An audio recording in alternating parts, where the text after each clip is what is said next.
తాకట్లో ఉన్న మీ బంగారాన్ని విడిపించి ఆ రోజు ఆన్లైన్ రేటుకి కొంటాం. Sharma gold company. Welcome to India's largest digital media network Suman TV. Social మీడియాలో ఎక్కడ చూసినా సరే మల్లికార్జున ముత్య అని పేరు తెగ వైరల్ అవుతుంది. కదిలే దేవుడని, కనిపించే దేవుడని, ఇలా చాలా మంది చాలా రకాలుగా ఆయన్ని పిలుచుకుంటున్నారు. అసలు ఆయన నిజంగానే ఒక మనిషిని చూడగానే అలా వాళ్ళ వివరాలు కానివ్వండి, జాతకాలు కానివ్వండి, వాళ్ళకున్న సమస్యలు కానీ అలా చెప్పగలరా?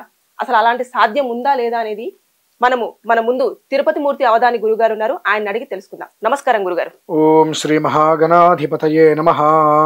ఇప్పుడు మీరు విన్నారు కదా, మల్లికార్జున ముత్య కర్ణాటకలో తెగ వైరల్ అయిపోతున్నారు ఆయన. అంటే ఒక మనిషి అక్కడికి వెళ్ళగానే అతను వాళ్ళ ఫోన్ నెంబరు, వాళ్ళ పేరు, వాళ్ళ కుటుంబీకుల నేమ్లు ఇవన్నీ చెప్పడం జరుగుతుంది. అలా ఒక 22 ఏళ్ల కుర్రాడు అన్ని శక్తులు ఉంటాయా? అలా చెప్పగలడా?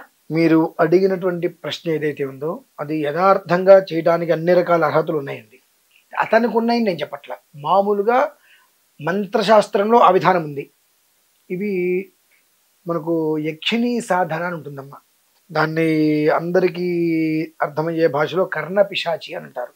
అంటే దాంట్లో మరి కర్ణ శక్తిలో మనం ఏంటంటే ప్రజెంట్, తర్వాత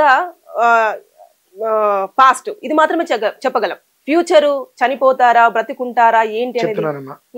ఈ యక్షిణీ సాధన అనేటువంటిది 5-6 రకాలు ఉంటాయి. అందులో కర్ణ పిశాచి ఒకటి. ఇందులో కొంతమంది కర్ణ పిశాచి ఒక్కటి నేర్చుకుని వదిలేస్తారు. కొంతమంది కాస్త పై స్థాయికి వెళ్తారు. వెళ్ళినప్పుడు ఏమవుతుందంటే, మీరు ఎవరో నాకు తెలియవచ్చు, నా దగ్గరికి వస్తున్నప్పుడు ఆ కర్ణ పిశాచి అనేటువంటిది యక్షిణీ సాధన చేసినప్పుడు మీరెవరు, మీ పేరేంటి, మీ ఇంటి పేరేంటి, మీ నాన్నగారు మీ అమ్మగారు ఎవరు, మీరు ఎందుకోసం వచ్చారు, అన్ని విషయాలు మీకన్నా ముందు నా దగ్గరికి వచ్చేస్తాయి, చెప్పేస్తున్నది. ఇదేమిటంటే కొంతకాలమే పనిచేస్తుందమ్మా. ఎంతవరకు పనిచేస్తుందంటే, ఆ యక్షిణీ సాధనని మన కంట్రోల్లో ఉన్నంత కాలము మనకి అది పనిచేస్తుంది. ఎప్పుడైతే యక్షిణీ కంట్రోల్లోకి మనం వెళ్ళిపోతామో మనకు జీవితం అనేటువంటిది కొంతకాలానికి పాతాళానికి వెళ్ళిపోతాం మళ్ళీ. ఎందువల్లంటే సామాన్యంగా మొదలై రోజులలో వరల్డ్ రికార్డ్ ఎక్కేసే స్థాయికి వెళ్తారు. మళ్ళీ అదే రోజుల్లో కనుమరుగైపోతారు. ఎందుకంటే నాకు తెలిసి ఈ పంచయక్షిని సాధించిన వాళ్ళు, కర్ణ పిశాచి చేసిన వాళ్ళు చాలామంది నా చిన్నతనంలో నేను చూసా. వెళ్తుంటే వాళ్ళు ఒక అరుగు మీద కూర్చుంటారు. అంటే ఇప్పుడు మీరు చెప్పినట్టుగా ఫ్యాన్ షర్ట్లు వేసుకుని ఉన్నారు కానండి, ఒక అరుగు మీద కూర్చుంటారు, ఓ టవల్ కట్టుకొని మీద వేసుకొని. అంటే ఊరికి వస్తుంటే దగ్గరికి, సుబ్బయ్య ఏంటిలా వస్తున్నావు, అసలు ఎవరో కూడా తెలియదు, ఏంటి విషయం, అమ్మగారు నాన్నగారు కులాసానేనా, ఒకవేళ అంటారు నా వెళ్ళిపోతే అన్నీ చెప్పేస్తారు. అంటే అది ఆ సాధన చేసేటువంటి దాన్ని అనుసరించి ఉంటుంది. సాధన చేయటం వేరమ్మ, ఆ చేసినటువంటి తపశ్శక్తిని సిద్ధి పొంది మన కంట్రోల్లో ఉంచుకోవడం వేరు. ఆ సాధన ఎన్ని రోజులు ఉంటుంది గురుగారు? అంటే ఈయన వయసు చూస్తేనేమో మరీ చిన్నగా ఉంది. ఈ సాధన అనేటువంటిది గట్టిగా కూర్చుంటే 82 రోజులు కూర్చున్నా చాలు, పెద్ద అక్కర్లేదు.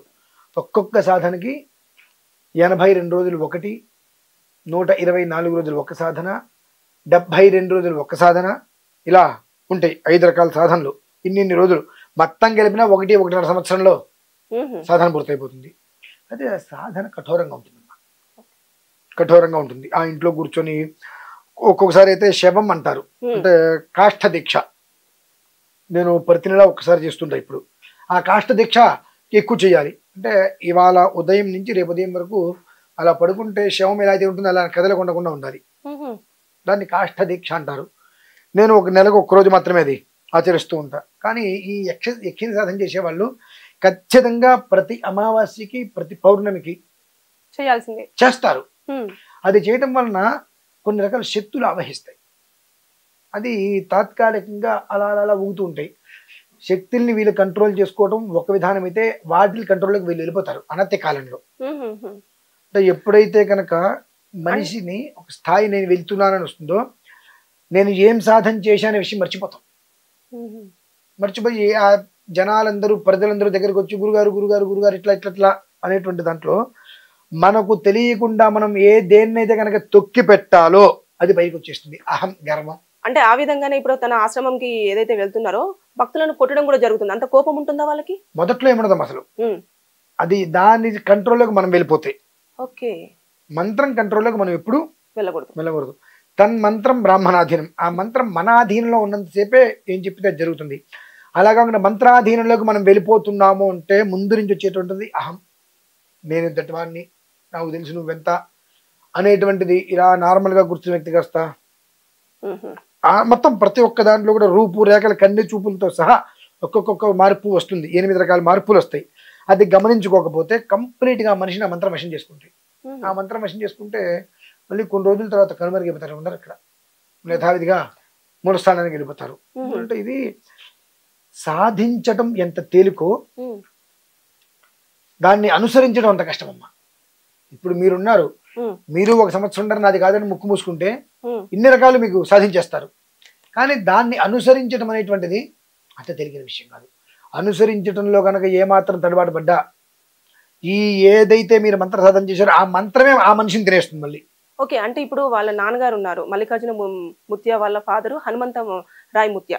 ఆయన కొద్ది కాలం క్రితమే కాలం చేసిన తర్వాత ఈయన మళ్ళీ ఈ శిక్షలోకి రావడం జరిగింది. అలాగే ఇప్పుడు భక్తులందరినీ కూడా ఆకట్టుకోవడం జరుగుతుంది. అంటే ఆయన చనిపోవడానికి రీజన్ మీరు చెప్తున్న మంత్రమే అయి ఉండొచ్చా? మనం ఎవరిని ఏ కారణం చేసి తప్పు పట్టద్దు.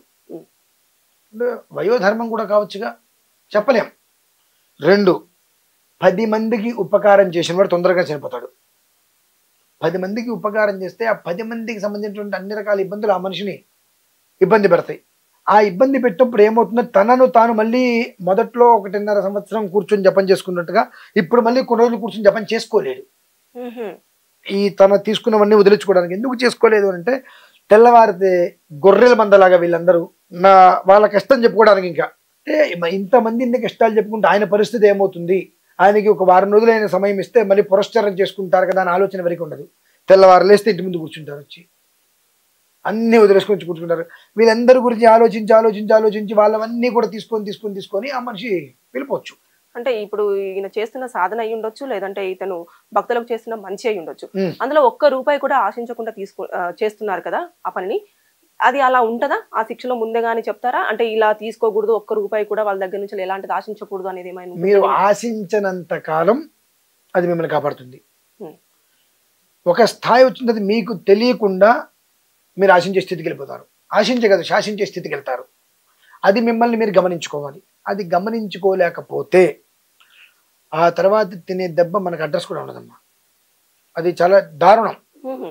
అంటే ఇప్పుడు అంతకన్నా ఇంకొక దారుణమైన విషయం నాకు ఇష్టం లేనిది, నాకు నచ్చండి. ఆయనకి అప్పాజీ అని పిలుస్తున్నారు. అప్పాజీ ఏంటండి? గణపతి సత్యనారాయణ స్వామీజీ ఉన్నారండి. ఆయనకి భక్తులందరూ కలిసి పెట్టుకునే పేరు అప్పాజీ. మా అందరికి అప్పాజీ అంటే ఆయనే. అంటే దానికి ఒక అది చాలా బ్రాండెడ్ నేమ్ అన్నట్టు. మొదట్లో అప్పాజీ అని విన్నా నేను. ఇప్పుడు అప్పాజీ ఏంటి, ఇట్లా రోడ్డు మీద పడి తిరగడం ఏంటి, ఇట్లా రావడం ఏంటి, అసలు ఆ సిస్టమ్ లేదు కదా. ఆయన్ని అనుక్షణము అనుసరిస్తున్న వ్యక్తికే దర్శనం కలగడం కష్టమవుతుంది. అసలు ఇక్కడ తిరగడం ఏంటి నాకు మొదట్లో అర్థం కాల. తర్వాత ఏదో అన్నారు, వాళ్ళెవరు ఈయనెవరు ఏంటి చూస్తే ఆహా ఓకే, అసలు అప్పాజీని ఎందుకు పెట్టారు నాకు చాలా బాధ వేసింది. ఆయన ఏ పేరు పెట్టినా పిలిపించుకోవచ్చు, కానీ అప్పాజీ అనేటువంటిది కేవలము గణపతి సత్యనారాయణ స్వామీజీ గారిని లక్షలాది మంది భక్తులు, అప్పాజీ అంటే తండ్రిలాగా కొలుచుకొని వ్యవహారం చేసుకుంటారు. ఆ పేరు అనేటువంటిది నాకు కొంచెం కష్టం అనిపించింది. ఆ పేరు ఎందుకు పెట్టారు అంటే ఆ పేరు పెడితే ఆ పేరుకి తగ్గట్టుగా మనం ఉండగలగాలి. అప్పాజీ అంటే దానికి ఆ పేరుకు తగ్గట్టుగా మన విధానం కూడా మనం ఉండగలగాలి. ఉండలేకపోతే ఇంకెందుకు మనం కొన్ని ఉంటాయి. కాబట్టి ఏ మనిషిని మనం తక్కువ అంచనా వేయద్దు, ఏ మనిషిని తొందరపాటు చర్యలతో దూషించవద్దు. ఎవరిలో ఏ శక్తి ఎంతవరకు ఎలా దాగుంటుందో ఎవరికి తెలియదు. ఎవరు చేసేటువంటి అనుష్ఠాన బలాలు మనల్ని కాపాడతాయి. అంటే ఇప్పుడు ఏదైతే మీరు నచ్చని పేరు అప్పాజీ కానివ్వండి, అలాగే మల్లికార్జున ముత్య కానివ్వండి, ఆయన దగ్గరికి ఎమ్మెల్యేలు కానివ్వండి, ఎంపీలు కానివ్వండి చాలా క్యూలు కట్టేసి మరి పర్సనల్ అపాయింట్మెంట్స్ తీసుకొని వెళ్తున్నారు. ఆయన ఆశించని వరకు, అంటే అతను ఒక పొజిషన్కి వచ్చి మీరు అన్నట్టుగా ఏదైతే రూపాయి కూడా ఆశించినంత వరకు అతను మంచి స్థాయిలో ఉంటాడు, ఒక వెలుగుతారు అన్నట్టు. ఒకవేళ ఎవరైనా అనుకోకుండా ఏదైనా ఇచ్చినప్పుడు తీసుకుంటే ఆయన పరిస్థితి ఏంటి? వాస్తవం చెప్తే మీరేమనుకోవద్దు. నేను 5 సంవత్సరాలుగా ఈ యొక్క మీడియాకి సంబంధించిన విషయాల్లో ఎన్నో ధర్మ సూత్రాలు చెప్పుకుంటూ వచ్చాను. నా లిమిట్ నాకు తెలుసు, నేను ఎలా ఉండాలి, నా మంత్రానుష్ఠానం ఏంటి, నా శక్తి ఏంటి, ఆ శక్తిని నేను కాపాడుకుంటూ ఉండాలంటే నేను ఎప్పటికప్పుడు ఎలా ఉండాలి. నా ఇంట్లో నా నిత్య దేవతార్చన అవ్వందే నేను ఒక మనిషితో మాట్లాడను, గడప దాటి బయటికి రాను, మానే అవతలికి పో అంట. నువ్వు రాకపోతే నాకు వచ్చే నష్టం లేదు, నీకు చెప్పకపోతే నాకు గడవదనేటువంటిది లేదు, నీకు చెబితేనే నాకు గడుస్తున్నటువంటిది లేదు. నా జీవితం నాకుంది కాబట్టి నా విధానం పూర్తయిన తర్వాతే నీకు నేను అపాయింట్మెంట్ ఇస్తాం. అది అన్ని విధాలా నేను ఇవ్వదలుచుకున్న రోజు నాడే ఇస్తా, నాకు అమ్మవారి జన్మది వచ్చినప్పుడు. విధానం 2, 5 సంవత్సరాల నుంచి నేను సుమారుగా 4-5 వేల వీడియోస్ చేసినప్పటికీ కూడా చాలా లిమిట్గానే కనిపిస్తూ ఉంటా. కంటిన్యూగా పిలిచిన ప్రతి ఛానల్కి వెళ్ళను, ఇంటర్వ్యూస్ ఎవరికి ఇవ్వను. ఇక్కడ ఏమవుతుందంటే మనం ఓవర్గా పబ్లిక్లోకి రానంత వరకు మన కంట్రోల్ మనం తప్పం. మనం ఓవర్గా పబ్లిక్లోకి వచ్చినప్పుడు మనం ఎలా ఉన్నప్పటికీ మన పరిసరాల్లో కొంతమంది వచ్చేస్తారు, మా గురుగారు ఇట్లా అనుకుంటూ. వాళ్ళు చేసేటువంటి పనులకి మనం బలవాల్సి వస్తుంది. ఇప్పుడు నా పీఠంలో నేను కొన్ని ప్రక్రియలు చేస్తుంటే నచ్చి కొంతమంది వచ్చారు. గురుగారు ఇలా మీరు చేసే విధానం నేను ఎప్పుడు చూడలేదు, అందరూ ఏదో చేద్దాన్ని అనుకుంటారు తప్ప చచ్చినా బ్రతికిరా చేసి తీరవలసిందే అని ముక్కు అంటే ఏది ఏమైనా పని జరగవలసిందే అనేటువంటి తాపత్రయపడి చేసిన వాళ్ళు మేము చూడలేదు గురుగారు. ఇవన్నీ మేము మీతో జర్నీ చేస్తామని వచ్చిన వాళ్ళు చాలా మంది ఉన్నారు. మీ ఇష్టం రండి. కొంతకాలం దాటిన తర్వాత చేసేటి ప్రక్రియలో ఇప్పుడు ఇంత ఖర్చు అవసరమా అనేటువంటి మాటలు కూడా వాళ్ళే మాట్లాడారు. మనం ఏం చేయాలి? పక్కన పెట్టేయాలి వాళ్ళని.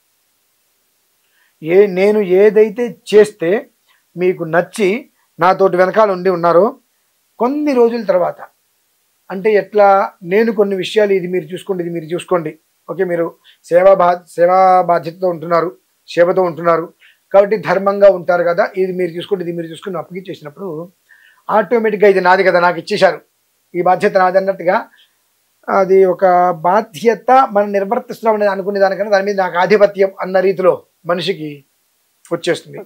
వచ్చేసేసి దీనికి ఇది అవసరమా అండి అనే స్థాయి ఎప్పుడైతే వస్తుందో ఆ మనిషిని అంటే నువ్వు కట్టడి చేయలేకపోయావా, ఆ ఒక్క మచ్చ నీకు అంటక తప్పదు. వాళ్ళెవ్వరిని అనరు. ఎండ్ ఆఫ్ డే అక్కడ ఉన్నది ఎవరు అయితే ఇప్పుడు మీరు చెప్పినట్టుగా ఆయన పేరు ఏదో మల్లికార్జున. ఆయన ఎవ్వరు ఏం చేసినా మంచైనా చెడ్డైనా ఆయనకే వస్తుంది. అంటే ఇక్కడ ఏంటంటే మనం ఎలా ఉన్నాము, మనతో ఉన్న వాళ్ళు ఎలా ఉన్నారు అనేటువంటి విషయాన్ని మనం ఎప్పటికప్పుడు పసిగట్టి గమనించకుండా కనుక వదిలేసి వాళ్ళు చేసుకుంటారు అంటే చెడ్డ పేరు వచ్చేది మనకి. అంటే ఇప్పుడు మల్లికార్జున ముత్య గారికి శక్తులు ఉన్నాయంటారు మీరు? ఆయనకి శక్తులు ఉన్నాయా లేవా అనే విషయం గురించి నేను మాట్లాడట్లేదమ్మా. అలా చెప్పేటువంటి శక్తులు ఉన్నాయి అంటున్నా. విద్యలు అలా చెప్పడానికి కర్ణపిశాచి ఇటువంటి కొన్ని విద్యలు ఉన్నాయి. ఆ విద్యల్ని నేర్చుకోవడం చాలా సులువు, ఈజీగా వచ్చేస్తాయి. దాన్ని అనుసరించడం కష్టం. దాని వల్ల మరి మనకు పాస్ట్ ప్లస్ తర్వాత ప్రజెంట్ మాత్రమే చెప్పగలుగుతున్నాం. తెలుస్తుందా? నాకు పంచయక్షిణి 5 రకాలు ఉంటాయి యక్షిణీలు. ఆ 5 మన దగ్గర ఉంటే ఫ్యూచర్ కూడా మనం చెప్పేస్తాం. అది పెద్ద సమస్య కాదు. ఎప్పుడైతే నువ్వు ఫ్యూచర్ చెప్పినప్పుడు అవతల వ్యక్తికి ఇన్ టైంలో జరిగిందో ఆ టైంలో అతను నీ మీద పెట్టుకునేటువంటి ఎక్స్పెక్టేషన్స్ చాలా ఎక్కువ ఉంటాయి. ఎప్పుడు కూడా నీ మీద ఎక్స్పెక్టేషన్స్ పెట్టుకోకుండా నువ్వు చెప్పాలి. అవతల వ్యక్తికి నువ్వు చెప్పగలిగినటువంటిది ఆ మనిషి ఏ స్థితిలో కూడా నీ మీద ఎక్స్పెక్టేషన్స్ పెంచుకోకూడదు.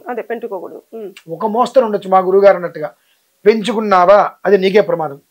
ఎందువల్లనంటే నేను 100 మంది గురించి ఆలోచించాలి, నీ ఒక్కడి గురించి నేను ఆలోచించలేను. 100 మంది గురించి ఆలోచిస్తున్నప్పుడు నీకు ఇవాళ నేను చెప్పింది ఇవాళ అయింది, రేపైంది, ఎల్లుండింది, అవతల ఎల్లుండింది, ఆ తర్వాత నీకు ఎక్కడో చిన్న మిస్టేక్ వస్తుంది. వెంటనే నీకు ఏమవుతుంది, ఆయన నమ్ముకుని నేను దిగాను, నేను నష్టపోయాను, ఆయనే ఇది కారకుడు అంటావు.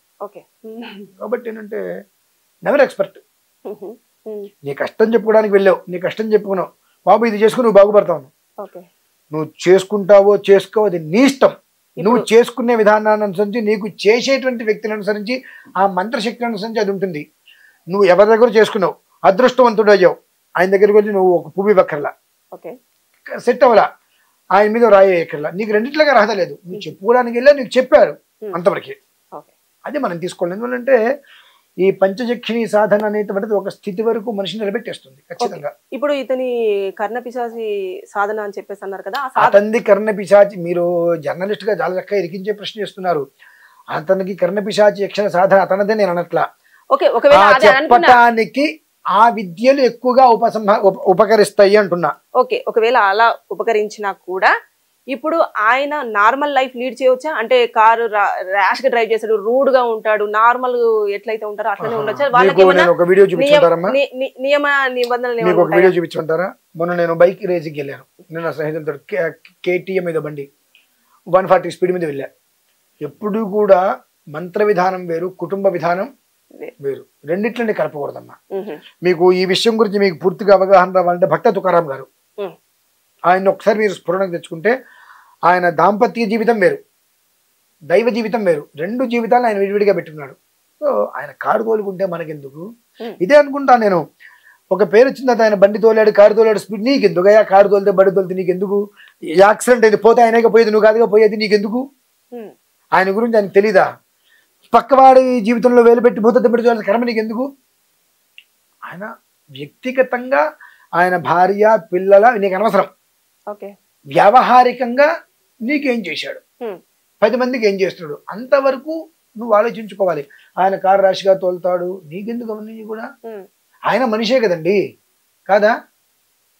ఇప్పుడు దైవాంశ సంభూతులు శ్రీకృష్ణ పరమాత్మ, ఆయన ఎన్ని లీలలు చూపించాడు, అన్ని లీలలు చూపిస్తాను దేవుడు కాకపోతాడా? తప్పది. మనము అంటే నార్మల్ గా లీడ్ అంటే ఆ లైఫ్ వేరు, ఈ లైఫ్ వేరు, కాకపోతే మనం ఈ ధ్యానం మీకు ఒక మాట అడుగుతాను, చెప్తారా? ఇప్పుడు కాసేపు అతన్ని పక్కన పెడదాం, నేనే ఉన్నా, నేను అగ్నిహోత్రంలో దిగుతానని చెప్పి రకరకాలుగా ఎన్నో వ్యవహారాలు ఉన్నాయి, నాకు భార్య పిల్లవాడు ఉన్నారు, నేను వైదికంలోనే ఉండాలి, మడిగట్టుకునే ఉండాలి అనే ఒక ఉద్దేశ్యంతో నా భార్య పిల్లల గురించి నేను పట్టించుకోకుండా నువ్వు ఇంట్లో మడిగట్టుకుని పెడతావా పెట్టవా, నేను ఒక సినిమాకి తీసుకెళ్ళిన, చిత్రానికి తీసుకెళ్ళిన, రోడ్డు మీకు తీసుకెళ్ళిన, ఇలానే ఉండాలంటే ఆ అమ్మాయికి కొన్ని కోరికలు ఉంటాయిగా, అందరిలాగా బయటికి వెళ్ళాలి, కాసేపు సినిమాకి వెళ్ళాలంటుంది. వెళ్ళకుండా ఏదైనా చిన్న మిస్టేక్ వస్తే ఇదే మీడియా ఏం చేస్తుంది? ఇంట్లో ఆయన ఇక్కడికి వచ్చి మీడియా ముందు కూర్చొని చెప్తున్నాడు, ఇంట్లో పిల్లానికి కూడా సొగబెట్టట, పిల్లాన్ని బయటికి తీసుకెళ్ళట, అటువంటి వ్యక్తి ఉంటే అంతా పోతే ఇదే తీసుకుని వస్తారు. అంటే రెండు జీవితాలు వేరుంటాయి. నా భార్య నా పిల్లవాడి కోసం ఈ జీవితాన్ని పక్కన పెట్టేస్తా, ఇక్కడికి వచ్చినప్పుడు ఆ విషయాన్ని పక్కన పెట్టేసుకుంటా. సో నువ్వు ఆ రెండు జీవితాలని కలపకుండా విడివిడిగా పెట్టుకో, దానికి ఎలాంటి దోషము లేదు. అంతేగాని నేను పూర్తిగా నా భార్య పిల్లలతో ఉంటే ఇటు వదిలేస్తా అంటే అది కష్టం. నేను దేవుడి దగ్గరే ఉంటాను, వాళ్ళతో నాకు సంబంధం లేదంటే అది కష్టమే. నాలుగుకి రెండు వైపులా పదును ఉండాలి, రెండు పళ్ళ మధ్యలో నాలుగు ఉండాలి. Thank you sir.